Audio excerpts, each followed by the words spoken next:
Welcome to the show. I have a question for you. Would you describe yourself as a parent who doesn't want to just be told what to do and what therapies to go to, but instead would like to know more options available to you, along with the potential reasons for your child's behaviors or symptoms? Well, if that's you, then I believe you'll find this episode here to be very valuable. On this episode, we have a parent and an author who is going to share her story and the natural steps she took that helped her son the most along her parenting journey. Stay tuned. Welcome to the Autism Family Resource Podcast. We provide guidance and insights for parenting neurodiverse children.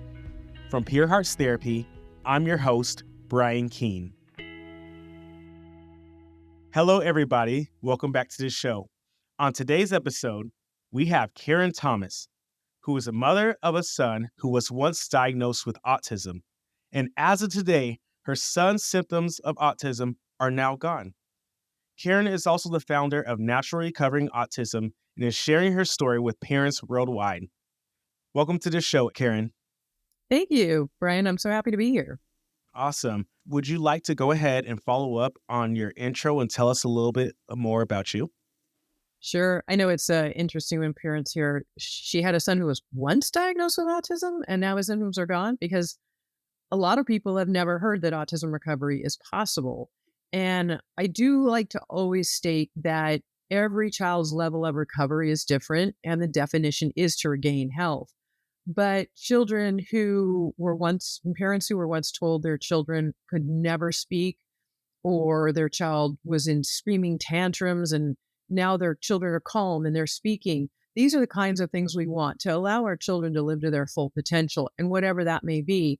But a lot of parents don't know. We're not given the information when we have a child about all of these health things that we're supposed to, know especially when your child is diagnosed with autism. And fortunately, when my son was diagnosed with autism now 17 years ago, I was actually told to drug him and try behavioral therapies, but I didn't want to do that because I wanted to find out what the causes were, not just mask symptoms, especially with dangerous drugs. And my background is that I've been a cranial sacral therapist for over 30 years, which means I work on the bones of the head to balance the brain. And I've had extensive courses and research on the brain. So I knew when my son was diagnosed that the brain can and does heal, but I didn't know that much about autism. So I began, of course, like most parents, on the journey to, seeking various therapists and practitioners and people. And I really found that I wasn't getting the help I needed. It was a little bit of this, a little bit of that. People really didn't seem to know what they were doing. Even when my son was in a social type of behavioral therapy, he said, "Mom, I want to, but I can't."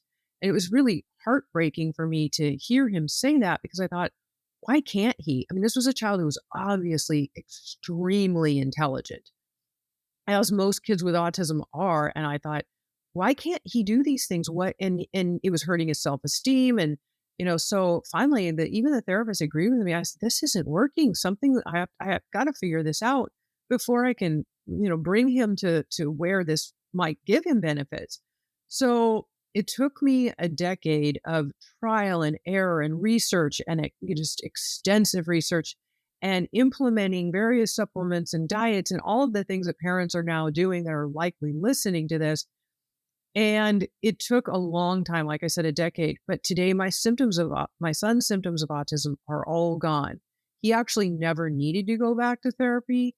The reason for therapies and various things getting better results later on is because in the early stages of autism, the inflammation on the brain and the toxic load and co-infections and pathogens and things in their body that are all preventing their brain from being its healthiest, and for them to be able to carry out all their actions like speech and motor skills and their behaviors, being able to stay calm and relaxed. All of these things have to do with the inflammation toxicity on their brain. So what I did was I walked my child through all of these steps. And when I figured it out and he had such benefits, I thought, I've got to share this with other parents. So now this is what I do, is share, because I want to help parents get the support they need on this journey and really minimize the amount of time and expense that are just wasted trying to figure it out on your own, because I went through that. Gotcha, gotcha. Do me a favor, tell me about some of those difficulties that he was having that kinda went away, like when you were saying a little bit earlier, "This is hard." What were some of those things that were hard? Yeah, it is hard when your child is aggressive and even can be violent. When they are trying to learn in whether a social or a classroom setting, and their sensory overload and anxiousness are so debilitating that they can't sit still. They're constantly getting in trouble. They're constantly, you know, acting out, but it's only because they're trying to relieve their sensory overload. He had extreme oppositional defiance disorder, extreme OCD, obsessive compulsive disorder, trouble sleeping. He would wake up with screaming from stomach aches at 3 a.m. in the morning, constant headaches. I mean, everything was just pointing to these issues of health and behaviors. And I knew that the behaviors had a lot to do with health. So I started to work with him. And today, my son is, you wouldn't even imagine he even could act in that aggressive way that he used to, or have the irritability that he used to, because today he is just so calm and easygoing and kind and relaxed. And, he has tons of really great friends. There was a day when I worried that he wouldn't even be able to live independently. And now he's, living on his own independently with a couple of buddies. When he was away at college, which he's now graduated from, he was able to live 1,000 miles away from us on his own in his own apartment. And this is, what we want to do is help children to reach their best level of life, really that full potential, so they can really be who they are and share their gifts with the world, because they're just living this life of anxiety and sensory issues and behavioral and sleep, and they just have so much chaos going on in their brain that if we can calm that down, then for one, our child is going to have better health, and then that is then ultimately going to lead to these behaviors just reducing or hopefully completely eliminating, because their health is now better, and this inflammation, all this toxic overload, these things aren't in their way. Awesome. So I think a lot of parents can definitely resonate with a lot of those things you said, like the sleeping, the headaches, the behaviors, all those different things that happen. Um, and that's tough. I know even kind of what you're saying, everything's kind of as an OT or more as a person in the health field, I do feel that everything's connected. Like you said, with the brain and even with the gut, I hear a lot of people talking about gut health. Brain and gut is all connected. So let's jump into that. Tell me a little bit about some of the things you start to do that start to make a difference. Well, a lot of people have heard about, of course, diet, the casein-free and gluten-free diet, and that is very, very important. Um, but it's not all. There are a lot of inflammatory foods, a lot of foods that have knowing that processed carbohydrates turn to sugars in the body, sugars, all of these things inflame the gut. And I have a free food guide that I'm happy to share today with parents who are wanting to know what top foods should I start eliminating, and your child will be addicted to those. It's a process, because gluten and casein, the proteins in dairy and wheat, are very, very inflammatory. So they destroy the gut lining along with these other foods that I just mentioned, but they also feed the bad bacteria in the gut. And when that bad bacteria is thriving, then like candida and even parasites, it will bore holes in the lining of the intestines. So all of these things lead to inflammation, addiction, really, with opiates that can actually be created from gluten and casein. But without going into a rabbit hole too far, so I have so much knowledge. Sometimes I want to like shoot out everything I know, and I can't do that. I know that. So basically, just knowing that the gut controls the brain, and it controls 80% of the immune system. So if your child's sick all the time, it leads to a gut issue. And it's why we need to start with the gut. And we also need to start with detoxification, support, and pathways, because if we, even the dietary changes alone are going to start killing off the bad bacteria in their gut. And there's a term that's literally called die off. And so when these bad bacteria die off, they leave, which is what we want by the dietary changes, they start to release more toxins. So you can see an increase in worsened behaviors of your child as this is happening. So you've got to also be supporting the detoxification pathways better with binders and nutritional support as well. That's before then you move on to, that's what I call kind of stage one, is setting and stabilizing the foundation for detoxification support and through the dietary changes. Those are just stage one, which starts the process of healing the gut, which then again helps your child to get healthier because it's strengthening the immune system. But it's also then helping to support the brain in its ability to function properly. Hmm. Okay. Very interesting. Definitely that die off phase makes sense in detoxification. So give me an insight into your story and your son kind of when you start that detoxification process, what did that look like specifically for you? Or what is a great starting point? Because it's hard to do everything, right? And sometimes that could be a little bit overwhelming of like, oh, I need to completely get rid of gluten. I need to not do this. And then at the same time, it's like, this kid is not going to eat any of these healthy foods. So kind of what's a good starting point? Well, I tell parents, don't just try to rip the Band-Aid off right away or do too much too fast because you will end up with much worsened behaviors. So I think my food guide is the best resource to really start looking at. Explain why you want to remove these specific foods and the purpose behind them. So when we have more education, we tend to take more responsibility, or just that knowledge helps us know why we want to continue pursuing that, because it can be challenging. You'll see your child's behaviors sometimes they'll get better right away. For many parents, like, they'll say, my child became so calm when I started, the dietary changes. And others will say, my child got worse. So it just depends on the child and their detoxification pathways, their level of co-infections and other things that are going on for them, and the toxicity. So for my son, I noticed that he started sleeping better, and he was getting more calm. So that was good, because there were so many ups and downs that I didn't know then that I do now, that I can lead parents now correctly through. But I was really, staggering through trying to find my way, as many parents are doing right now too. They're listening to this. It was so hard to figure out what is making his behaviors worse and what do I do about that. And so now I know, okay, giving him, them the right toxin binders to help support that detox pathway and things like that. And then slowly transitioning the diet. You don't want to remove all of the good foods the first day. Some people try it, but it's a really hard thing to do, because kids are picky eaters and they are literally addicted to these foods. Those bad bacteria are craving all of the things these bad foods give them. So it makes us crave it. And like I mentioned a minute ago, that opiates are created by gluten and casein, the proteins in dairy and wheat. So your child is literally craving those like a drug addict.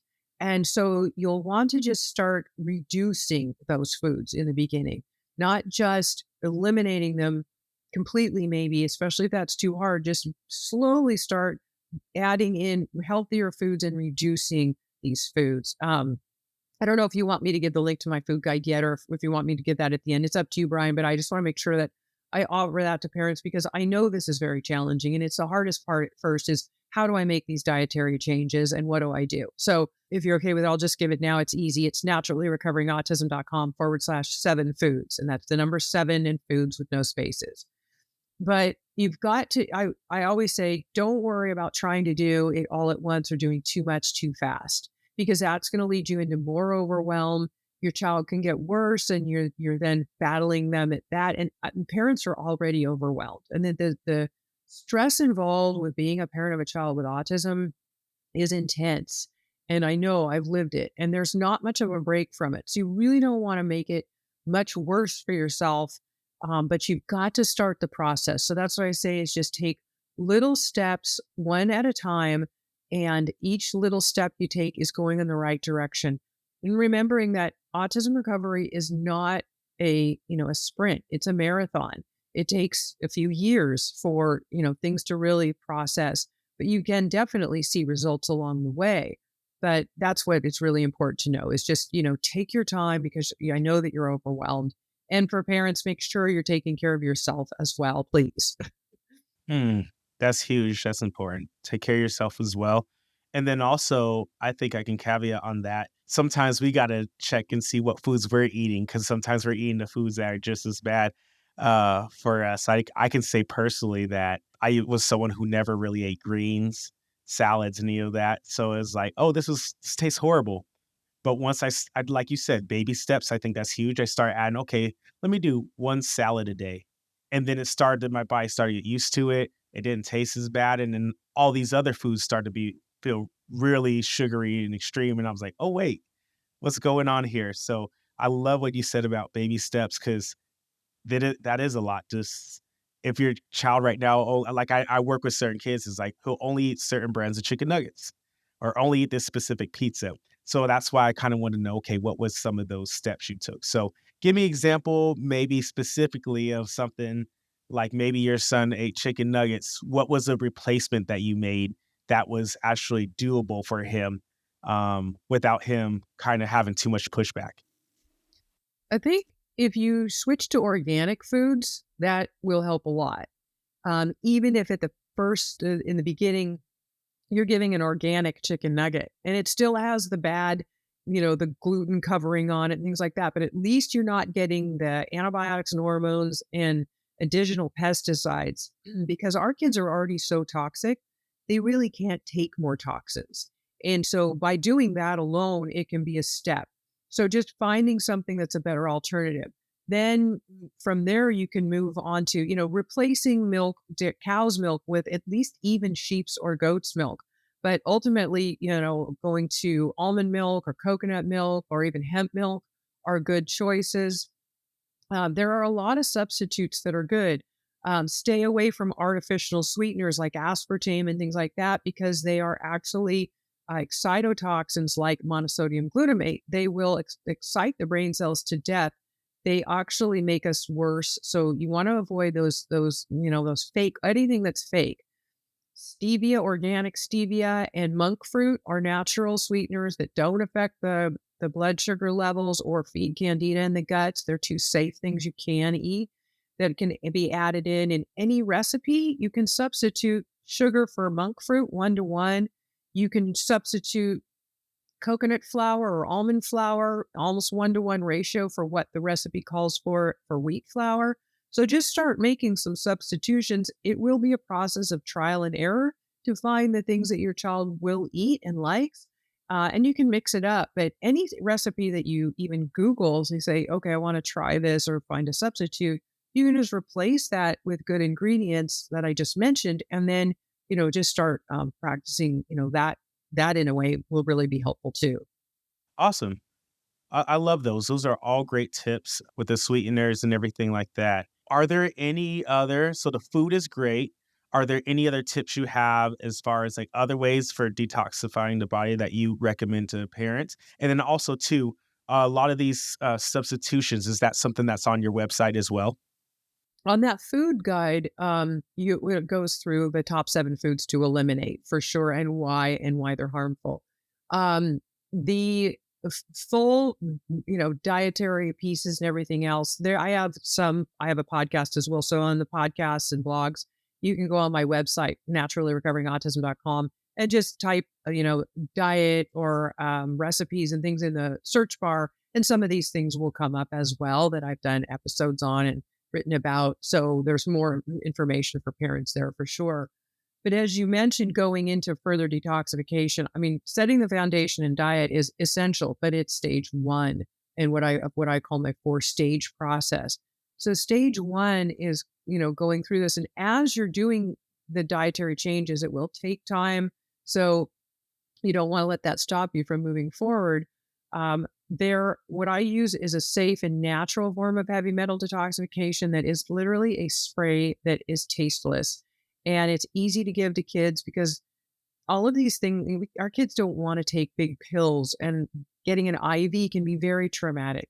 So I look for things that are in powder form or liquid form, or if it only came in a capsule form, it can be opened up and poured into food or beverage because it's really important. Like if you go to any type of a practitioner, they're going to give you DMSA for heavy metal detoxification. Heavy metals are a big, big deal for our children with autism. and they really affect the brain and its ability to function. A lot of speech issues, a lot of aggression issues, a lot of connectivity with others, social interaction. So DMSA will actually not get all of the heavy metals out, and it allows for reabsorption back into the body as it's trying to be excreted. So you can actually be spreading it throughout the body worse. Plus, DMSA will pull out good things like calcium and magnesium. So we don't want any of those things to happen. And it's also either done in an IV or these giant pills that are really hard to give to a child. So safely and naturally doing the heavy metal detoxification. Then we move on to what is really important. It's stage three. It's called clearing the co-infections. A lot of parents are not educated at all about the fact that mold biotoxins from water damaged buildings and Lyme disease, close to 100% of children are said to have Lyme disease, and it mimics many of the symptoms of autism. All these things also continue to keep the gut ill. So parents might be saying, "I've had my child on a really great diet for a long time, but their gut just still isn't getting better." These things are damaging the gut.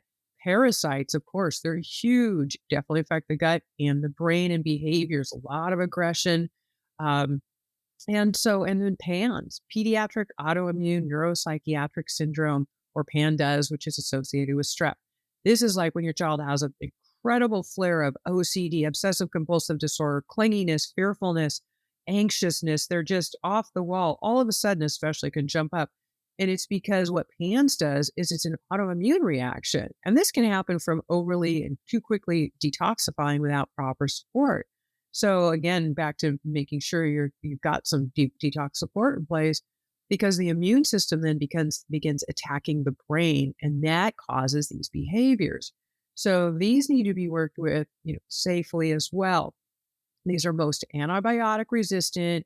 So you don't want to just throw a bunch of antibiotics, also because antibiotics will also destroy more of the gut lining and kill off the good bacteria that is still in the gut that you're trying to build so that the bad bacteria can get crowded out. So it's important to know these things. And then stage four is then when, a lot of these toxins and pathogens and co-infections are out of the way. Now that's where brain support repair, like occupational therapy, speech therapy, social therapies, neurofeedback, things like that could be so beneficial. I'm a cranial sacral therapist, and that's one therapy that I say can be great from the beginning. You don't have to wait on that one, but you will see such greater benefits from your child's therapies and things. And in school, when they can focus and concentrate better after all of these things are off their brain and in their way or out of their way, once they're out of the way. I love that you brought up some of these no, stage three, essentially clearing co-infections. On the last episode that I had, we had Debbie Kimberg, if you've heard of her, and she kind of talked about the same thing with Lyme disease and all these different bacterias that do present as autism or kind of symbolize kind of what autism looks like. So a lot of her symptoms, similar story, her son's symptoms went away, and even her whole family had Lyme's, and so much was cleared out. So it's definitely interesting to hear like a similar story, and it shows that there's something there, right? Yeah. Well, and Lyme disease is passed in utero from mom to the baby, and it's passed in breast milk. So if mom has it, then the baby will have it. Mm. Okay, I love it. I love it. So I'm gonna go back to each stage and just sum it up, and you let me know if this makes sense. Keep it real simple. So on this process of kind of helping your child out, we have 4 stages that you identified. Stage 1 is the dietary changes. We wanna make sure that we're making those small changes, um, and getting rid of all those sugars and all the things that are kinda toxic for our child's bodies. And then, stage 2 is heavy metal detox, so finding those supplements. You prefer more of the powders and liquid forms that are gonna help detox metal outside the body. And then number 3 is clearing co-infections such as mold, Lyme's, parasite diseases, PANS, and going with that, avoiding antibiotics because those actually um, aren't good for intestine lining. And then number 4 is finding those supplements like therapies and cranial sacral therapies that help your child continue to develop overall. Right. You'll know a little bit more really of who your child is and what they're capable of on their own once all of these toxins and co-infections and pathogens are out of the way. So that's why it's so helpful for the parent once you've gone through these other stages and gone through them, thoroughly enough where you really start seeing the changes in your child and then you'll know what is left at the end that they actually may need help with at that point, because right now they may need help with way more things than they would after you've gone through the process, and they might not be able to do a lot of the things they even want to at this point because they just have too much toxicity and inflammation on the brain. It is reversible. All of the damage that's being done to the brain is reversible. I believe in that, definitely neuroplasticity. Our brains are very amazing. So I think kind of what I'm hearing from you is a little bit of doing a little bit of research themselves. And I think you said this earlier, understanding foods and understanding how these certain foods affect the body and these certain toxins affect the body. Would you say that is also a key component? Yeah, absolutely. And it's why knowing the struggles that parents go through and searching for these stages, the steps, and this how to do it is why I created the programs that I offer. And that's what's important to me is knowing that parents have a solution that is offered to them because nobody wants to keep wasting their time and their money and not getting the results that they're looking for, and leaving you with your child getting older year by year and wondering if you're ever going to find what you need. So that is why I do what I do. I want to be able to, share what I've learned in now my 17 years of autism research and help parents to achieve their best results in the simplest way possible for them. Okay. And tell me a little bit about your program for parents that are interested. How does it work? How long is it? Is it over time? Is there costs? Give me some details about your program. So I of course have my podcast and various things out there that are, free and available. My website has a ton of great information on it at naturallyrecoveringautism.com. And then I have a safe steps to detoxification program, which are the beginning initial steps of just diet detoxification for people who are just looking for that. But then my most popular and program that is in over 40 countries now is my membership program. And it's an annual membership program where I walk parents safely, step by step, through every single piece of the 4 stages in the right order, giving them direct links to the exact product that they need, when they need it, how to use it. There's a forum inside where I answer their questions anytime they come up for them. So this is all available as well, and we'll be putting everything up right there on my website, so you can go and get that as well. But that's available for those who are interested in, yeah, taking your child really all the way and having the resource of the safe steps and being able to know what to do. Because it is so important to be able to have that. I mean, I wish somebody had offered this to me when I had first had my son diagnosed. And I have parents who come into my program who have been on the autism journey for decades and haven't had results. And then they join my program, the membership, and they take it all the way. And their child is a completely different person with, now maybe their child is speaking where they weren't speaking before, and they're fully, calm and relaxed where they were in some say tantrums 24/7. Living with that kind of chaos is really hard on the entire family and the whole household. Yeah, I know autism is really an epidemic, and there's millions of parents out there. For anyone listening, no, it's not your fault. No, it's not. You're not alone. And I'm here to help anybody who is interested in that as well. Awesome. Thanks for sharing that. And all the links I will have up on the show notes and up on my website as well, for people who want to reach out to you and get more information. Do you got anything else before we wrap things up? One thing I always just like to say is just make sure that you just never give up. I know, especially, one mom name's also Karen, and she's on my website. If you go to the testimonial page, And her son was 27 years old when she found my program and me my resources.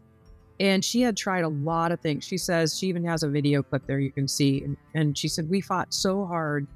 And her son was still at 27 years old, nonverbal, and just really low functioning. Within 2 months in my membership program, he was not only speaking, but reading books with her.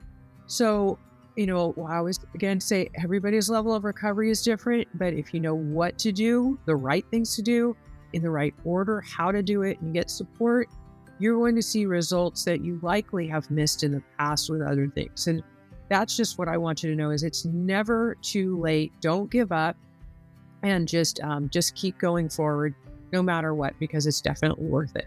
Awesome. Thank you for sharing that so much. And thank you for coming on to the show and sharing your story. I think a lot of parents resonate with a lot of these things that you said, and they do want resources. They do want to find out things. And sometimes, therapies are great, but sometimes there's more to the picture, right? There's more things that kind of help. And I think you're kind of helping close some of those gaps. So I definitely appreciate your time and you sharing your story, Karen.